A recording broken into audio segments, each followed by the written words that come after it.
Buenos días, profesor. Buenos días.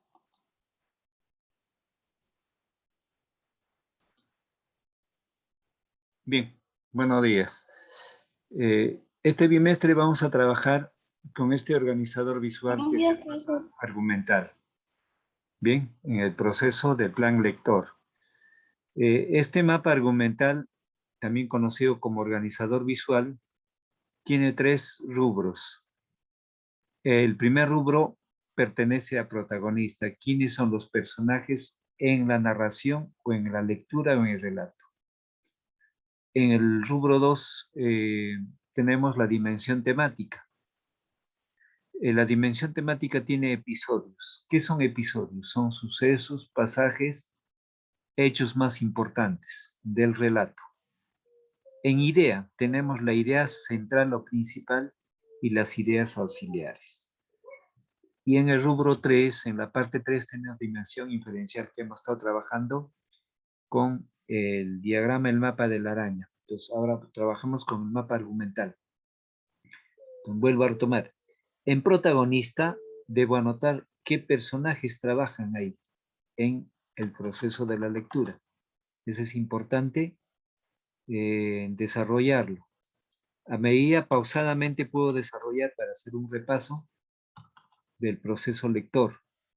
Entonces, importante de que yo organice. Entonces, también se conoce como organizador visual a este esquema, así como lo hemos hecho con el diagrama de la araña. ¿Bien? Ahora, en episodio, ¿qué voy a anotar en el episodio? El hecho más importante, los hechos más importantes, los sucesos más importantes, los acontecimientos más importantes. En idea, debo anotar idea central, ideas auxiliares. Entonces, necesariamente, yo voy estructurando, ordenando los datos del proceso lector. Ahora, en dimensión inferencial, ya sabemos que es la inferencia en la deducción lógica, ¿no? En este caso el título, por el fantasma de Canterville, parte 2, capítulo 2. Una pregunta sería, ¿los fantasmas existen? ¿Habrá castillos o casas endemoniadas con fantasmas? Interrogante, ¿no? ¿Qué son los fantasmas? Entonces, varias preguntas para poder argumentar, ¿de acuerdo? Entonces, aquí tenemos el icono del autor, Oscar Wilde, el autor de El fantasma de Canterville, y acá está el famoso castillo de Canterville. Bien, entonces, literatura inglesa. Entonces, el tema de hoy día es El fantasma de Canterville de Oscar Wilde. Bien, entonces, este esquema ya está colgado en Classroom. Tenemos entonces nuestra separata para el proceso lector. Bien. El fantasma de Canterville de Oscar Wilde. La tempestad se desencadenó durante toda la noche, pero no produjo nada extraordinario. Al día siguiente por la mañana, cuando bajaron a almorzar, encontraron de nuevo la terrible mancha sobre el entarimado. No creo que tenga la culpa el limpiador sin rival, dijo Washington, pues lo he ensayado toda la clase de manchas, debe de ser cosa del fantasma. En consecuencia, borró la mancha después de frotar un poco. Al otro día por la mañana había reaparecido, y sin embargo, la biblioteca permanecía cerrada de noche anterior. Llevándose arriba la llave Mistress Otis, desde entonces la familia empezó a interesarse por aquello.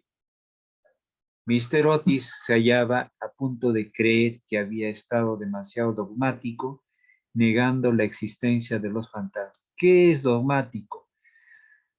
El dogmático cree en una fe, ¿no? En un acontecimiento. Por ejemplo, como dogma son principios en que uno ya tiene que cultivar. Por ejemplo, la dogma cristiana es que existe un solo Dios. Dios es el creador del universo y de todos los seres. Eso es por dogma. Entonces, el dogmático en cuanto a los fantasmas, ¿existen los dogmáticos o existen los fantasmas? Claro, existirán los fantasmas de acuerdo a la creencia o a la cultura que tiene el pueblo o la persona. Bien, prosigo en la lectura. Mr. Otis expresó su intención de afiliarse a la sociedad psíquica y Washington preparó una larga carta a Mr. Meyers y Podmont, basada en la persistencia de las manchas de sangre cuando provienen de un crimen. Bien, aquella noche disipó todas las dudas sobre la existencia objetiva de los fantasmas. La familia había aprovechado la frescura de la tarde para dar un paseo paseo en coche. Regresaron a las 9 tomando una ligera cena. La conversación no recayó ni un momento sobre los fantasmas, de manera que faltaban hasta las condiciones más elementales de espera y de receptibilidad que preceden tan a menudo a los fenómenos psíquicos. Los asuntos que discutieron, por lo que luego he sabido por Mistress Otis, fueron simplemente los habituales en la conversación de los americanos cultos que pertenecen a las clases elevadas, como por ejemplo la inmensa superioridad de Miss Jane Davenport sobre Sarah Bem. Como actriz, la dificultad para encontrar maíz verde, galletas de trigo, cerraceno, aún en las mejores casas inglesas, la importancia de Boston en el desenvolvimiento del alma universal, las ventajas del sistema que consiste en anotar los equipajes de los viajeros y la dulzura del acento neoyorquino comparado con el dejo Londres. Entonces aquí me detengo un instante para verificar la asistencia, niños. Unos segundos van dando la lectura a ustedes. Voy a verificar la asistencia.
Ya. Bien, entonces prosigo.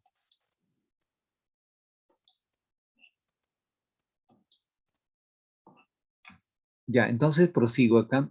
No se trató para nada de lo sobrenatural, no se hizo ni la menor alusión indirecta a Simón de Canterbury. A las 11, la familia se retiró, a las 2:30 estaban apagadas todas las luces. Poco después, Mr. Otis se despertó con un ruido singular en el corredor. Fuera de su habitación parecía un ruido de hierros viejos y se acercaba cada vez más. Se levantó en el acto, encendió la luz y miró la hora. Era la 1 en punto. Mr. Otis estaba perfectamente tranquilo. Se tomó el pulso y no lo encontró nada alterado. El ruido extraño continuaba, al mismo tiempo que se oía claramente el sonar de unos pasos. Mr. Otis se puso las zapatillas, tomó un frasquito alargado de su tocador y abrió la puerta. Y vio frente a él, en el pálido claro de luna, a un viejo de aspecto terrible. Sus ojos parecían carbones encendidos, una larga cabellera gris caía en mechones revueltos sobre sus hombros, sus ropas de corte anticuado estaban manchadas y en jirones. De sus muñecas y de sus tobillos colgaban unas pesadas cadenas y unos grilletes herrumbrosos. Mi distinguido señor, dijo Mr. Otis, permítame que le ruegue vivamente que se engrase esas cadenas. Le he traído para ello una botella del engrasador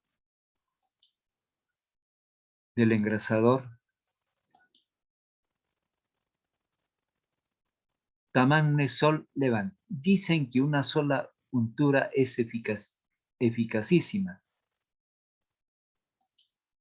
Y en la etiqueta y en la etiqueta hay varios certificados de nuestros teólogos más ilustres que dan fe de ello. Voy a dejársela aquí al lado de las mecedoras y tendré un verdadero placer en proporcionarle más, si así lo desea. Dicho lo cual, el ministro de los Estados Unidos dejó el frasquito sobre una mesa de mármol, cerró la puerta y se volvió a meter en la cama. El fantasma de Canterville permaneció algunos minutos inmóvil de indignación. Después tiró, lleno de rabia, el frasquito contra el suelo, encerado, y huyó por el corredor, lanzando gruñidos cavernosos y despidiendo una extraña luz verde. Sin embargo, cuando llegaba a la gran escalera de roble, se abrió de repente una puerta. Aparecieron dos siluetas infantiles vestidas de blanco y una voluminosa almohada le rozó la cabeza. Evidentemente no había tiempo de perder, así es que, utilizando como medio de fuga, la cuarta dimensión del espacio se desvaneció a través del estuco y la casa recobró su tranquilidad. Llegando a un cuartito secreto del ala izquierda, se adosó a un rayo de luna para tomar asiento y se puso a reflexionar para darse cuenta de su habitación. Jamás en toda su brillante carrera, que duraba ya 300 años seguidos, fue injuriado tan groseramente. Se acordó de la duquesa viuda, en quien provocó una crisis de terror, estando mirándose al espejo, cubierta de brillantes y de encajes, de las 4 doncellas a quienes había enloquecido, produciéndoles convulsiones histéricas, solo con hacerlas visajes entre las cortinas de una de las habitaciones destinadas a invitados, del rector de la parroquia, cuya vela apagó de un soplo cuando volvió el buen señor de la biblioteca a una hora avanzada, y que desde entonces se convirtió en mártir de toda clase de alteraciones nerviosas de la vieja señora de Termolic, que al despertarse a medianoche le vio sentado en un sillón al lado del lumbre, una forma de esqueleto entretenido a leer el diario que redactaba ella de su vida, y que de resultas de la impresión tuvo que guardar cama durante 6 meses, víctima de un ataque cerebral. Una vez curada, se reconcilió con la iglesia y rompió toda clase de relaciones con el señalado escéptico Monsieur de Voltaire. Recordó rápidamente igualmente la noche terrible en que el bribón de Lord Canterville fue hallado agonizante en su tocador, con una sota de espadas hundida en la garganta, viéndose obligado a confesar que por medio de aquella carta había timado la suma de 10,000 libras a Carlos Foss en casa de Groford, y juraba que aquella carta se la hizo tragar el fantasma. Todas las grandes hazañas se volvían a la mente. Vio desfilar el mayordomo, que se levantó la tapa de los sucesos por haber visto una mano verde tamborilear sobre los cristales, y la bella Lady Steeple, condenada a llevar alrededor del cuello un collar de terciopelo negro para tapar la señal de 5 dedos impresos con un hierro candente sobre su blanca piel, y que terminó por ahogarse en el vivero que había al extremo de la avenida Real. Y lleno del entusiasmo ególatra del verdadero artista, pasó revista a sus creaciones más célebres. Se dedicó una amarga sonrisa al evocar su última aparición en el papel de Rubén E. Rojo, o del Rojo,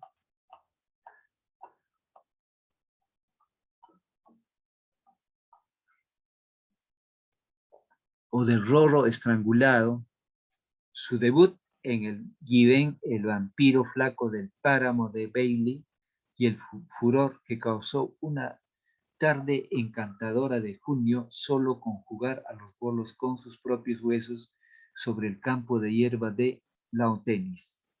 ¿Y todo para qué? Para que unos miserables americanos le ofreciesen el engrasa marca Sol Levante y le trajesen almohadas a la cabeza. Era realmente intolerable. Además, la historia nos enseña que jamás fue tratado ningún fantasma de aquella manera. Llegó a la conclusión de que era preciso tomarse la revancha, y permaneció hasta el amanecer en actitud de profunda meditación. Bien, entonces, ahora vamos a dar la relectura y trabajando. Bien, entonces, tenemos acá.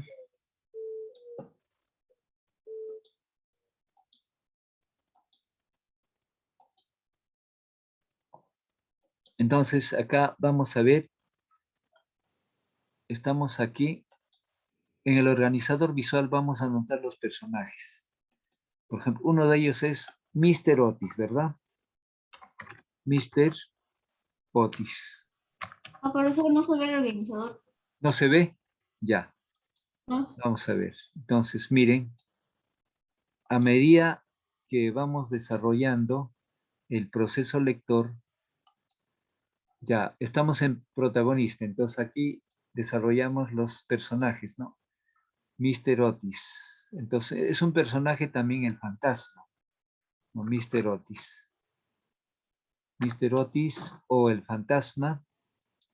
Entonces, para eso estamos con el esquema. Entonces, aquí debemos anotar los personajes. Bueno, nuevamente vamos ya en el proceso lector para poder identificar todo aquello. Bien, entonces en la relectura ya con la participación de ustedes. Ya, a ver, Alarco lee ese texto resaltado. La tempestad se desencadenó durante toda la noche, pero no produjo nada extraordinario. Al día siguiente, por la mañana, cuando bajaron a almorzar, encontraron de nuevo la terrible mancha sobre el entarimado. No creo que tenga la culpa el limpiador sin rival, dijo Washington, pues lo he ensayado sobre toda clase de manchas. Debe de ser cosa del fantasma. En consecuencia, borró la mancha después de frotar un poco. Al otro día por la mañana había reaparecido, y sin embargo la biblioteca permanecía cerrada la noche anterior. Llevándose arriba la llave Mistress Otis, desde entonces la familia empezó a interesarse por aquello. Muy bien. Dice, Mr. Otis, ¿no? Mr. se hallaba a punto de creer que había estado demasiado dogmático, negando la existencia de los fantasmas. Mr. Otis expresó su intención de afiliarse a la Sociedad Psíquica y Washington preparó una larga carta a Mr. Mayes y Pondmore, basada en la persistencia de las manchas de sangre de la sangre cuando provienen de un crimen. Entonces, el estilo puede ser en esto de que en la pausa que se hace la lectura van al organizador visual. Entonces, ahí anotamos ahí Mr. Otis, anotamos Mr. Otis es el personaje principal, uno de los personajes. El otro es Washington,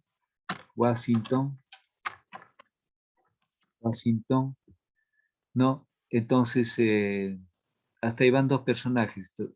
Ahora, ¿qué puedo anotar en episodio? ¿No? El diálogo sobre la reaparición de la mancha de sangre, en el entarimado. Recuerden que en el capítulo anterior la mancha lo había limpiado rápidamente uno de los integrantes, de la familia que ocupaba el lugar. Entonces, así voy organizando personajes y episodios o pasajes. Cierro eso y nuevamente voy a la relectura de la separata. Bien, entonces hasta ahí. Dice, Mr. Otis hallaba a punto de creer que había estado demasiado dogmático negando la existencia de los fantasmas. Mr. Otis expresó su intención de afiliarse a la Sociedad Psíquica y Washington preparó una larga carta a Mr. Mayer y Pond, basada en la persistencia de las manchas de sangre cuando provienen de un crimen. Aquella noche disipó todas las dudas. A ver, vamos a Díaz está. Díaz. Sí, profe. Ya, lectura de la parte resaltada. Aquella noche disipó todas las dudas sobre la existencia objetiva de los fantasmas. La familia había aprovechado la frescura de la tarde para dar un paseo en coche. La conversación no cayó ni un momento sobre los fantasmas, de manera que faltaban hasta las condiciones más elementales de espera y, y de respetabilidad que preceden tan a menudo a los fenómenos físicos. Ya, muy bien. ¿Cuándo se dice fenómenos psíquicos? Lo psíquico está relacionado con la psicología, la conducta humana y el pensamiento sobre aquello que realmente no existe o no aparece en la vida objetiva.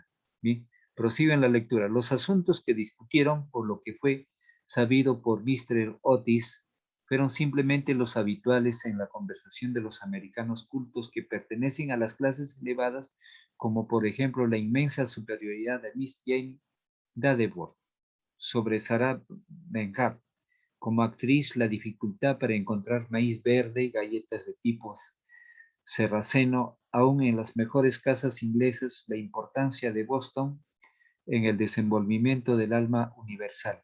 Las ventajas del sistema que consiste en anotar los equipajes de los viajeros y la dulzura del acento neoyorquino comparado en el dejo de Londres.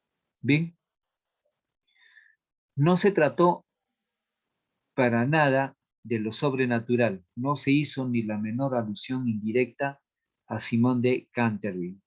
A las 11, la familia se retiró. A las 2:30 estaban apagadas todas las luces. Bien. Se encuentra Tupa. Sí, profesor. Ya, en voz alta, lea la parte resaltada. Ok. Poco después, Mr. Otis se despertó con un ruido singular en el corredor, fuera de su habitación. Parecía un ruido de hierros viejos y se acercaba cada vez más. Se levantó en el acto, encendió la luz y miró la hora. Era la 1 en punto. Mr. Otis estaba perfectamente tranquilo. Se tomó el pulso y no lo encontró nada alterado. Muy bien, gracias. El ruido extraño continuaba al mismo tiempo que se oía claramente el sonar de unos pasos. Mr. Otis se puso las zapatillas, tomó un frasquito, alargando de su tocador y abrió la puerta. Y vio frente a él, en el pálido claro de luna, a un viejo de aspecto terrible. Entonces, ahí puedo detenerme para que sea más sistemático, más ordenado mi trabajo. Voy a la diapositiva. Entonces, ¿qué sucede ahí? Ahí puedo notar, tenemos un episodio, ¿no? A medianoche diríamos, ¿no? Pasado medianoche, pasado medianoche, pasado medianoche, Mr. Otis escucha un ruido y se levanta. Escucha un ruido y se levanta. Y al salir, no, en el pasadizo, o al salir, encuentra a un viejo encorvado, por decirlo. Entonces, ya tenemos ahí. O también dijera acá, pasado medianoche, o a la 1, o después de medianoche puedo cambiar. Mr. Otis, al escuchar un ruido, sale y encuentra al fantasma. Pues hay varias maneras de decirlo. Entonces, hasta acá ya van 2 episodios que me van a servir para las ideas auxiliares. Entonces eso voy grabando y nuevamente retomo a la separata para desarrollar. Bien, Mr. Otis se puso las zapatillas, tomó un frasquito alargado de su tocador y abrió la puerta. Y vio frente a él, en el pálido claro de luna, a un viejo de aspecto terrible. Sus ojos parecían carbones encendidos. Una larga cabellera gris caía en mechones revueltos sobre sus hombros. Sus ropas, de corte anticuado, estaban manchadas y en jirones. De sus muñecas y de sus tobillos colgaban unas pesadas cadenas y unos grilletes herrumorosos. Bien, entonces, mi distinguido señor, dijo Mr. Otis, permítame que le ruegue vivamente que se engrase esas cadenas. Le he traído para ella una botella del engrasador Tamarisol Levant. Dicen que una sola untura es eficacísima. Y en etiqueta hay varios certificados de nuestros teólogos más ilustres,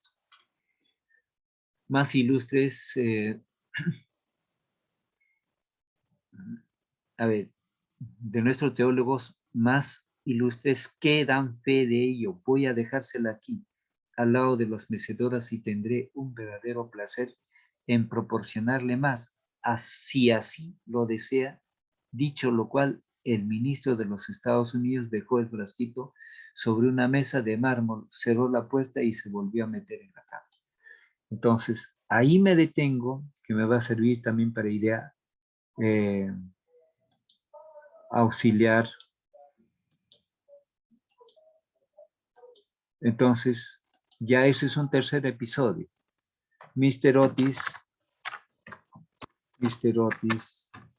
le entrega al fantasma o al viejo, digo, al viejo, un frasco de grasa. ¿Para qué? Para sus grilletes. Para sus grilletes herrumbrados. O sea, lleno de óxido, ¿no? O sea, o también yo dijera ahí, o sea, por paráfrasis, digo, el diálogo de Mr. Otis dialoga con el fantasma, con el viejo encadenado. Hay varias maneras de decirlo. ¿Bien? ¿Qué sucede después de haber recibido la grasa? El fantasma reacciona y dice, ¿no? Entonces, avancemos acá. El fantasma de Canterville permaneció algunos minutos inmóvil de indignación. Después tiró lleno de rabia el frasquito contra el suelo encerado y huyó por el corredor, lanzando gruñidos cavernosos y despidiendo una extraña luz verde. Sin embargo, cuando llegaba a la gran escalera de roble, se abrió de repente una puerta. Aparecieron dos siluetas infantiles vestidas. Ya, entonces ahí me detengo y nuevamente voy a mi diapositiva. ¿Sí? Entonces, ¿qué sucede acá? La indignación del fantasma. La indignación del fantasma por la actitud de Mr. Otis. Por la actitud de Mr. Otis. ¿Sí? Ya, la indignación. Queda indignado, colérico, amargo, ¿no? De que en más de 200 años nadie le había hecho eso. Entonces, ya. Entonces acá, hasta aquí tenemos ya 4 episodios. Esto nos va a servir para lanzar nuestras ideas auxiliares. Entonces, prosigo ahí.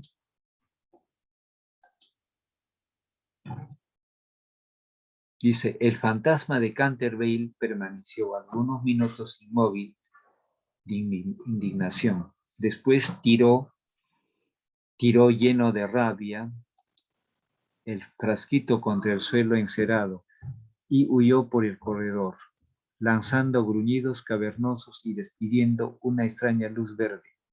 Sin embargo, cuando llegaba a la gran escalera de roble, se abrió de repente una puerta. Aparecieron dos siluetas infantiles vestidas de blanco y una voluminosa almada le rozó la cabeza. Evidentemente no había tiempo de perder, así es que, utilizando como medio de fuga la cuarta dimensión del espacio, se desvaneció a través del estuco y la casa recobró su tranquilidad. Llegando a un cuarto secreto de la ala izquierda se adosó a un rayo la luna para tomar el aliento y se puso a reflexionar para darse cuenta de su situación. Jamás en toda su brillante carrera, que duraba ya 300 años seguidos, fue injuriado tan grosera. Entonces de ahí podemos sacar otra idea, otro pasaje, otro episodio. ¿Qué digo ahí? ¿No? ¿Qué digo? ¿No? El fantasma se retira a un lugar donde aparecen dos siluetas. Y luego reflexiona por la injuria recibida. ¿Quién le ha injuriado? Mr. Otis. ¿Cómo le injurió? Le doy esta grasa para que le pueda echar a sus billetes y que no dé sonido, etcétera, ¿no? Entonces, por la injuria recibida, que en un promedio de 300 años nadie le había faltado respeto, ¿no? Una ofensa, una injuria es una especie. Hasta aquí, ¿a cuántas ideas tengo? 1, 2, 3, 4, 5. Y vamos a las 6. Entonces acá, como hay entre tres ideas principales, se sintetizan de los episodios. ¿Bien? Entonces grabo, vuelvo a la separata y sigo con la lectura. ¿Bien? Ustedes saben que había un tema en razonamiento verbal en proceso lector. En el proceso lector es importante prestar mucha atención, identificar las palabras nuevas, tener enlace con otras ideas ya conocidas, ¿no? Sobre espíritus o fantasmas, ¿no? Para poder relacionar y que la lectura sea más comprensible. ¿Bien? Dice ahí, llegado a un cuartito secreto del ala izquierda, se adosó a un rayo de luna para tomar aliento y se puso a reflexionar para darse cuenta de su situación. Bien, entonces, jamás en toda su brillante carrera que duraba ya 300 años seguidos fue injuriado tan groseramente. Se acordó de la duquesa viuda en quien provocó una crisis de terror. Estando mirándose al espejo cubierta de brillantes encajes de las 4 doncellas a quienes había enloquecido, produciéndoles convulsiones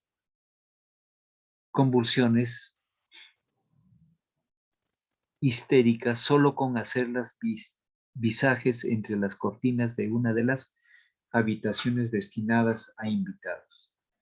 Del rector de la parroquia, cuya vela apagó de un soplo cuando volvía el buen señor de la biblioteca a una hora avanzada, y que desde entonces se convirtió en mártir de toda clase de alteraciones nerviosas de la vieja señora de Tremouillac, que al despertarse a medianoche se le vio sentada en un sillón al lado de la lumbre en forma de esqueleto, entretenido en leer el diario que redactaba ella de su vida, y que de resultas de la impresión tuvo que guardar cama durante 6 meses, víctima de un ataque cerebral.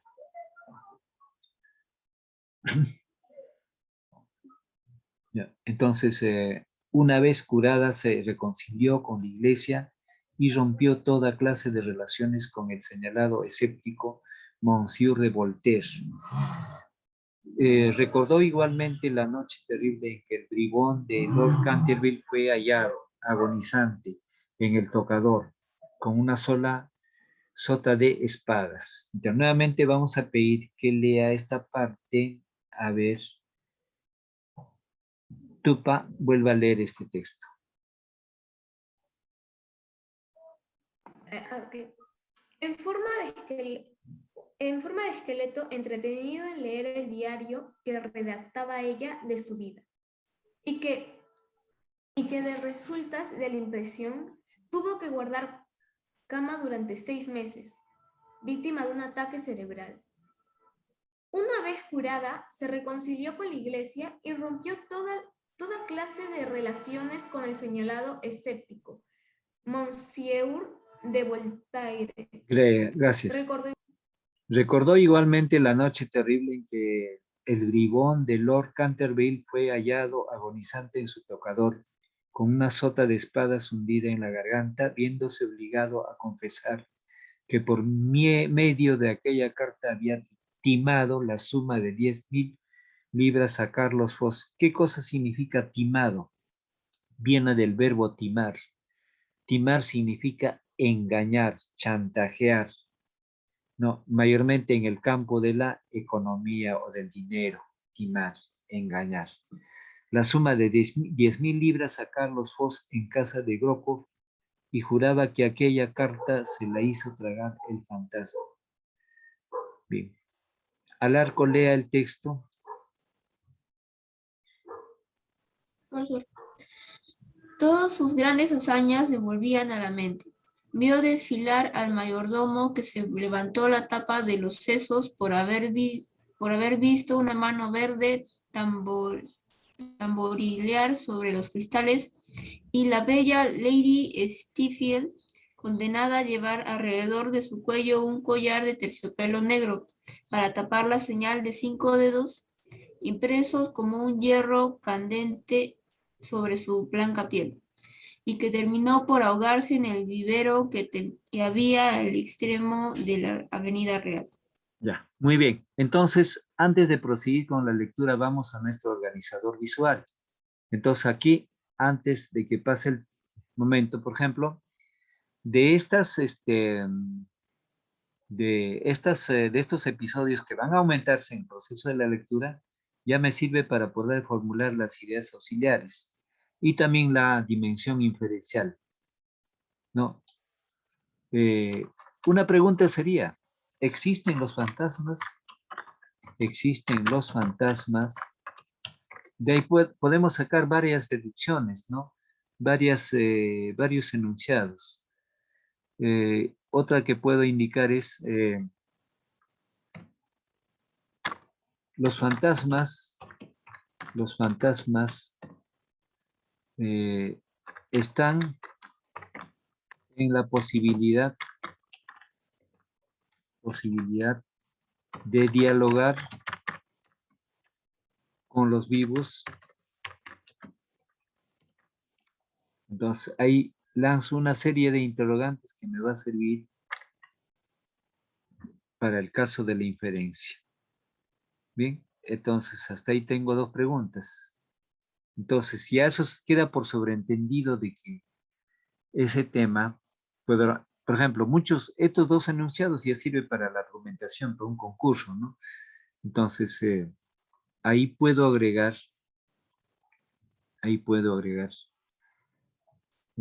es posible, ¿no? Por ejemplo, es posible que una mancha de sangre,